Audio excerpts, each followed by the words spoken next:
Good morning, everybody, and welcome to this morning's Supplier Diversity Discussions LinkedIn Live audio event.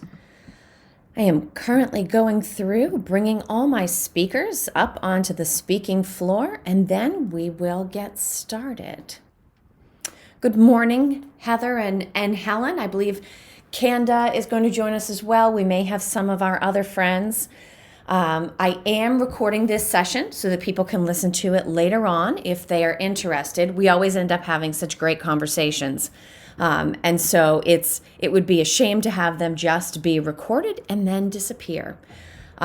So as we prepare to get started, a little bit about the logistics of LinkedIn Live audio events. I'll have my speakers up on stage with me. People will come in to the listening pane and I'll be able to see those folks come and go. You have a react button that allows you to give us a few sort of reactionary emojis as we go through the conversation. It's always nice to kind of see those dynamics. Good morning, Jason. Let me bring you up on stage. There we go. And Kanda as well. Excellent. All right, so we've been doing these conversations every Friday morning through the Supplier Diversity Discussions project, which is part of the LinkedIn Creator Accelerator program.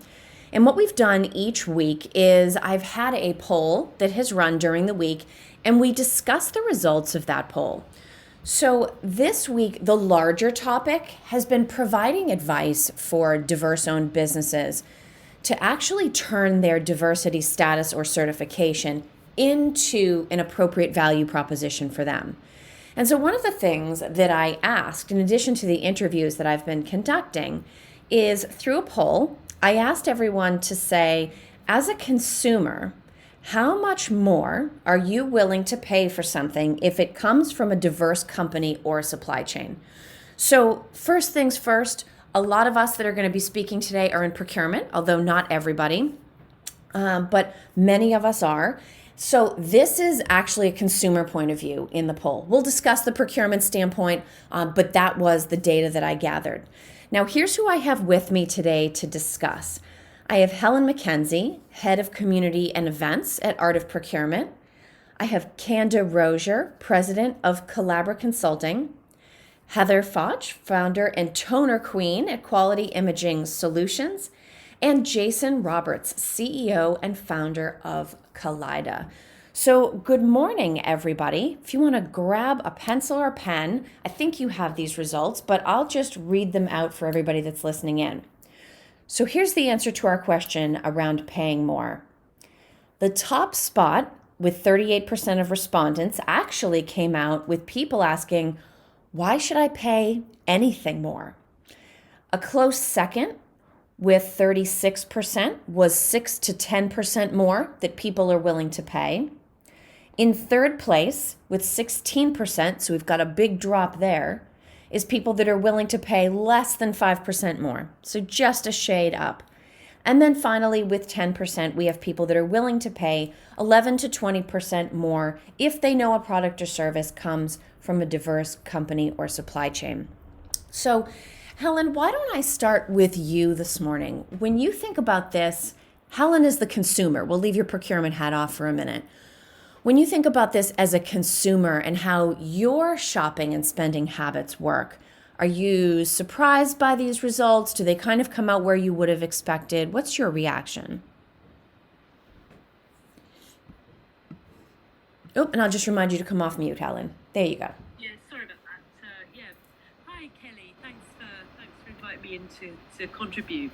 I think when I first looked at this, obviously I had the wrong hat on, but when I got my consumer hat on, I think it probably is about what I expected. And I'll tell you why. You know, a lot of the shopping that we do as consumers these days is online, or even if it's in store, there's a lot of emphasis put on price comparison. So we're constantly being presented with, you know, this costs less than somewhere else, or there'll be a ranked search on a marketplace where the least expensive version of the product will come out on top. So I think, as a consumer community, we've been educated to think about lowest price. So I wasn't surprised about 38%. I do think also that there is a perception, or there is an acceptance, that you would pay a little bit more for handmade, for organic, for hand painted, for that sort of Etsy type product as well. So I think consumers do accept that there's going to be a little bit of a premium to pricing for that. I think that, so for me it was interesting. I do, though. The one thing I would say though is I think that this is all very well and good when consumers have either the motivation or the disposable income to pay a little bit extra. Great point. As soon as it comes down to a choice between buying from a smaller business or a diverse business and buying enough to feed the family, I think some of this thing perhaps goes out the window. So yeah, that's my thoughts on the poll. No, I think that's an excellent point. And in fact, when you talk about consumer motivation, my mind actually instantly jumps to, well, what is it that I'm buying? You made the point about our perception of value around something being local or hand-sourced, handmade, organic. There is a perceived value where we're not even thinking, oh, I'm paying more because this is a minority-owned or a woman-owned business.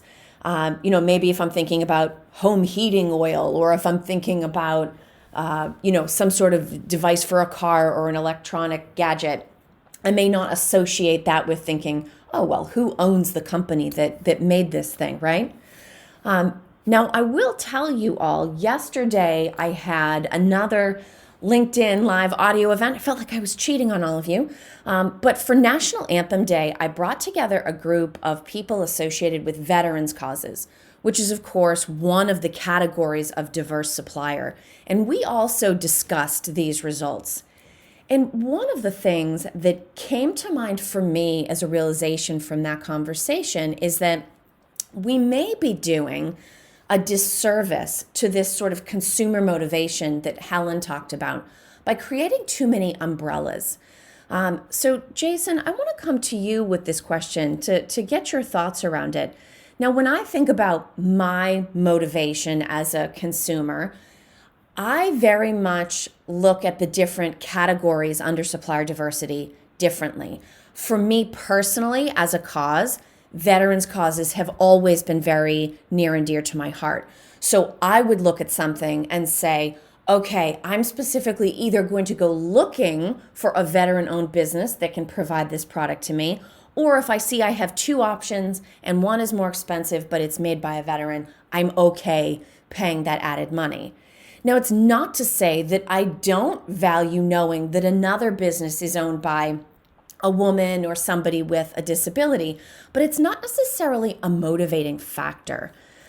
So, Jason, in your conversations with suppliers, with companies, with everyone who cares about the overall diversity movement, do you hear from people that although we talk about diversity, the actual motivating factor comes in more at the category level when we're thinking as consumers? Well, good morning to you, Kelly, and to the panel as well. Thank you for having me here again. It's a very interesting conversation and a series of questions. I'm not sure I've got a really strong answer just yet. What I would say is there is some concern from diverse suppliers that they and their margins will be squeezed just because they are diverse suppliers, and there's a perception that their quality may be compromised, or the level of service that can be offered means that they should really be reducing their prices.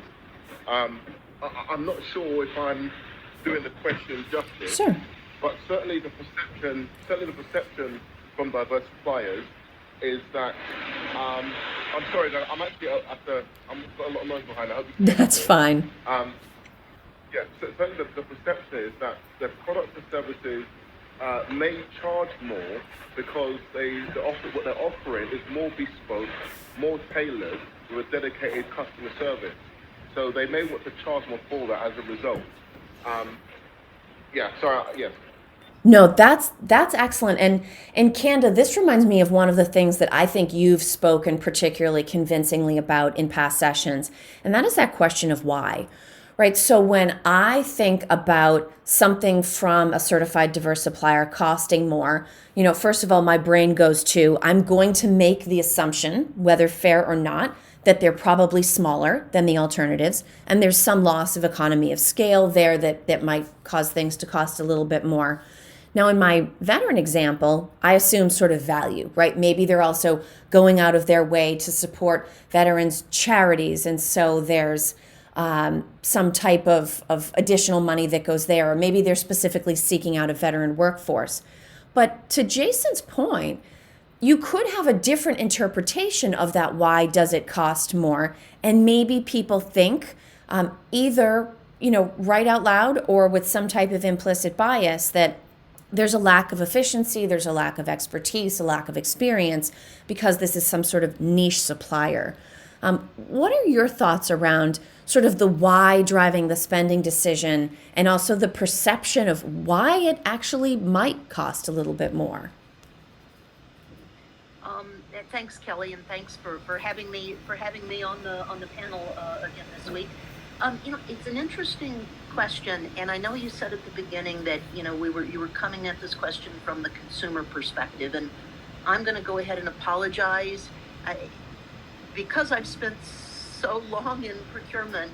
Even as a personal consumer, I realize that I can't take my procurement hat off. So I'm going to go ahead and apologize that you're going to get the procurement perspective even when I try to act like a consumer. Extra points for being honest, Kanda. Don't worry. There's no downside here. So I think that you're absolutely right. One of the questions that comes to my mind, even when I'm an individual consumer, is, and to Helen's point, we as consumers have absolutely been well trained over the last probably decade or more about using the internet for price comparison, and so we do that. And if a business, whether they're a small company, whether they're diverse owned company, or whether they're not, costs more, the question that I ask as a consumer with my procurement hat on is the why. And is it because, if a company has come out and said, we have embraced certain, whether it's a charity, whether it's an approach for, ethical organic sourcing, there can be all kinds of reasons. We're giving, we're devoting a certain amount of our, taking cost and making sure that we here in the U.S. pay a better living wage to our employees. If the company has come out and given a why, then for me as a consumer, I'm a lot more willing to accept that. If I'm left to my own devices in terms of trying to analyze it, I will look at a smaller company and say they probably are lacking some economies of scale. And so for me, I think a lot of it comes down to how does the company present themselves and their values and what they're trying to represent. And they don't actually have to say this is why we charge more. Yeah. But if it's part of the brand that they've created and that they show that they're walking the talk for that brand, then I'm a lot more likely to accept and understand I just did doing my air quotes, the why of a pricing differential. Yeah. Well, and it's an excellent point, and it reminds me of one of the comments that I received to the poll from another of the LinkedIn Creator Accelerator Program participants. She's actually in farming, and she talked about the challenge that, everyone will, in theory, agree with this idea that, oh my goodness, we want local farms and, farms feed us. And yet getting people's mindset to change from, well, I pay $1 for the apple at the supermarket. Why should I have to pay $3 or $4 to come buy it from your farm? And so I asked her about sort of the farm to table movement and whether that whole tradition and perception has made it any easier for farms that do have produce that costs more because it is more localized and it's within the community to charge and receive that premium for their product. And she had said, absolutely, which to your point, Kanda, makes me think that we can't effectively charge more and therefore support these suppliers if we don't market and position the effort correctly. Do you think that's fair? Do you sort of see the connection with the farm to table thing there?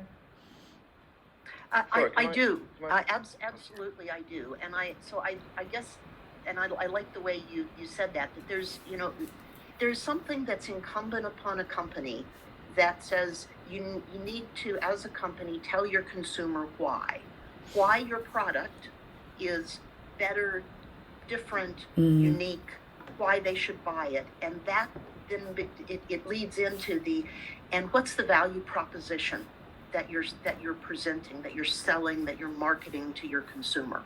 So I think it absolutely, the analogy about farm to table can be applied to diverse suppliers, to diverse companies, and that they do have to embrace how are we marketing why our product and our packaging, and that includes the pricing, yes, is structured as it is. Jason, did you want to jump in there? Yeah. Sure. Can you hear me okay? Yes.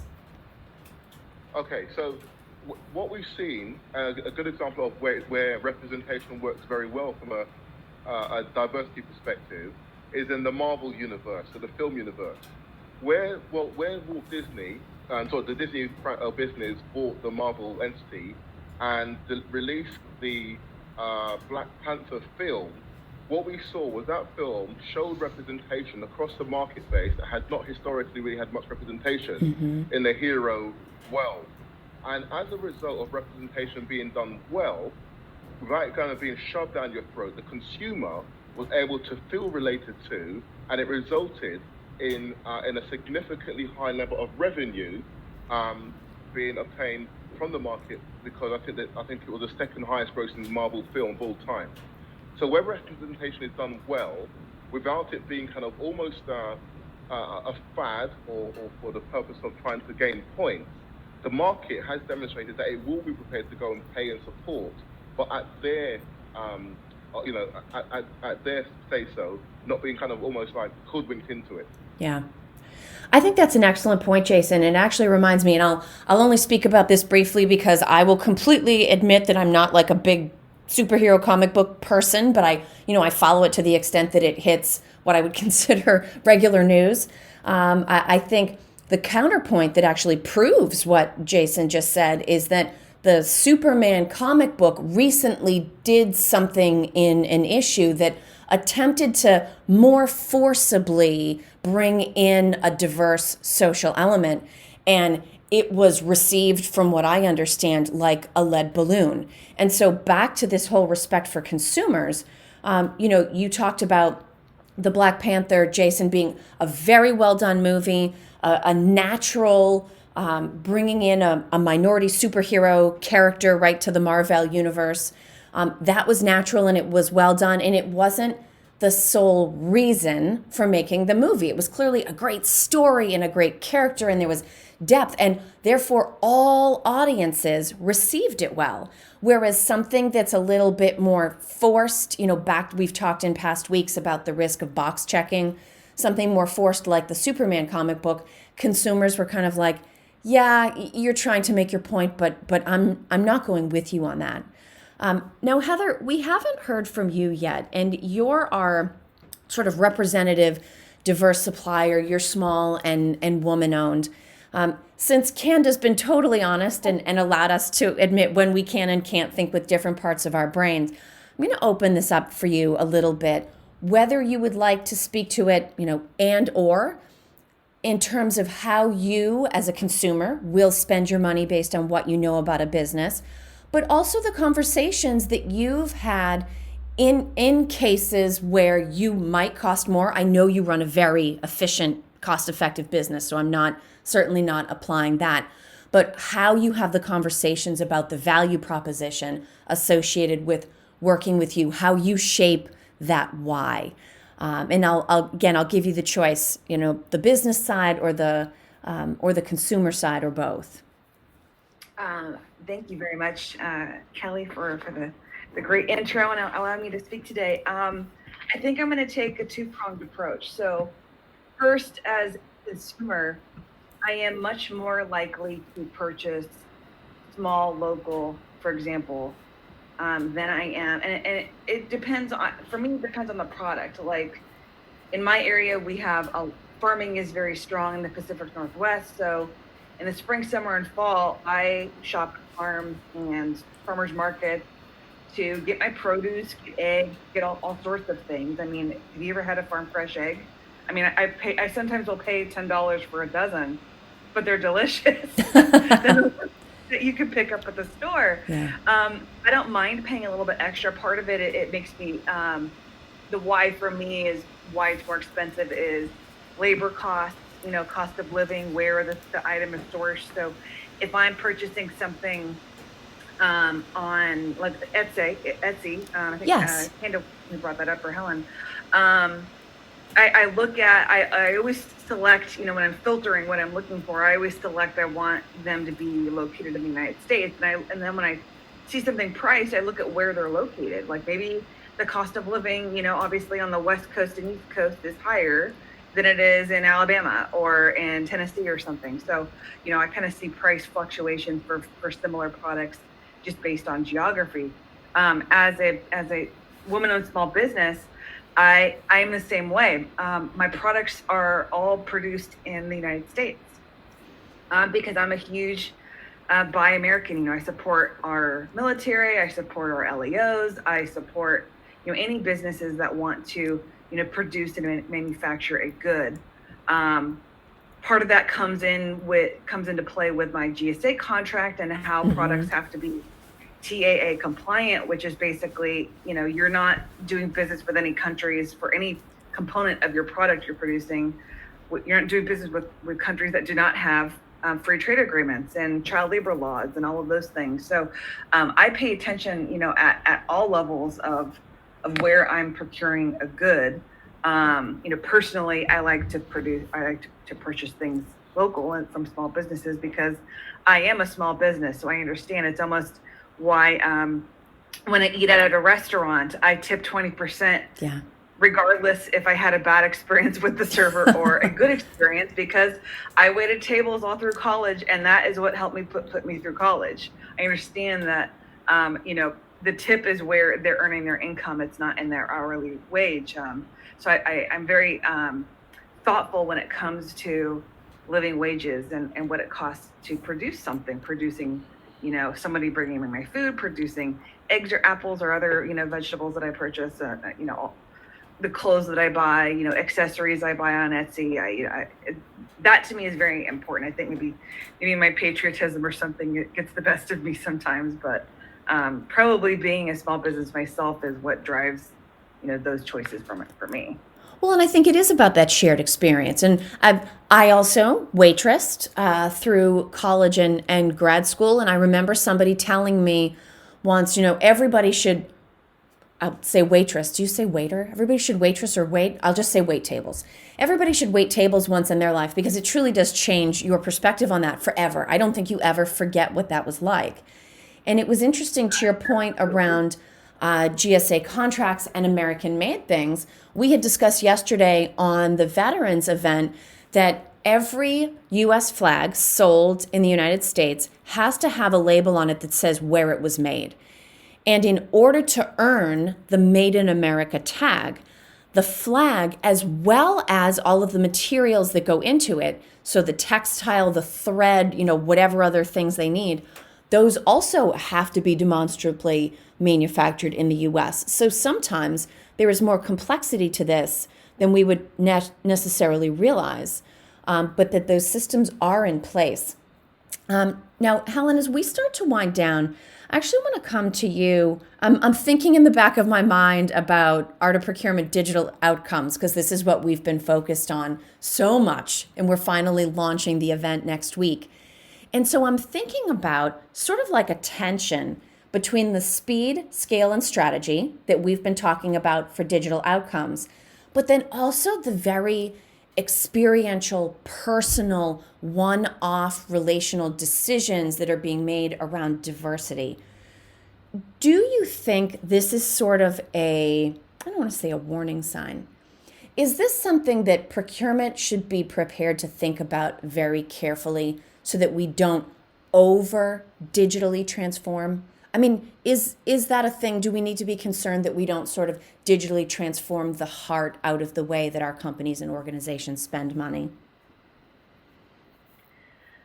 Well, I think actually, yeah, Kelly, I think it is something that we do need to bear in mind, because if we're adopting technology that's allowing buyers to buy, so that's the person out there in the business that needs something to just head on in and buy something, and we're not thinking about how we might factor in some of this into the equation, then you do get that sort of race to the bottom in terms of price type algorithm that's going to drive where we're directing people to, to click on buy now. So, and the thing I've talked about a little bit over the past few weeks is about intention.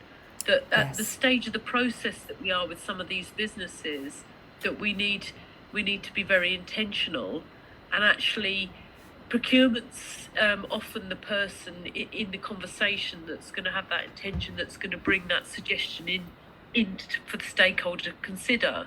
So I do think there is something around that. That's not to say that some of the fantastic tech that we're seeing out there can't factor this in, can't serve these options up to Absolutely. people that are buying.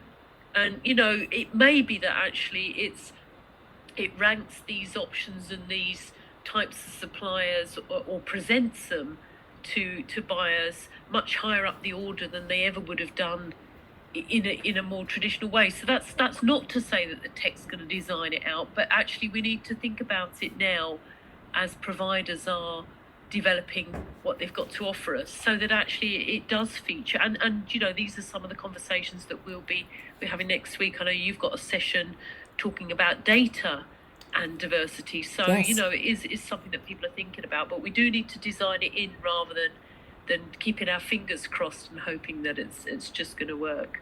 Yes, and that is, if everyone should always wait tables, is the advice I recall from my college years.